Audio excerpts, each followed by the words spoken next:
अर्जुन सिंह, अर्जुन सिंह हैं हम।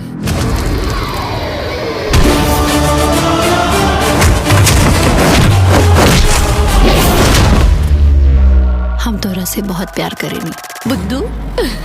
तो हेलो गाइज, आप सब कैसे हो। आप सभी के बीच में एक बहुत ही ज़बरदस्त मूवी लेके आया हूँ दोस्तों, जिस मूवी का नाम है प्यार का देवता। दोस्तों, प्यार का देवता मूवी बहुत ही ज़बरदस्त मूवी है। इस मूवी में अरविंद अकेला उर्फ कल्लू जी बहुत ही ज़बरदस्त भूमिका निभाते हुए दिखाई दे रहे हैं दोस्तों। उन्हीं के साथ साथ यामिनी सिंह भी बहुत ज़बरदस्त भूमिका निभाते हुए दिखाई दे रहे हैं दोस्तों। उन्हीं के साथ साथ अन्य कलाकार भी अपना बहुत ही ज़बरदस्त भूमिका निभाते हुए दिखाई दोस्तों। इस मूवी में बहुत ही इमोशनल एवं रोमांस दिखाई दे रहा है दोस्तों।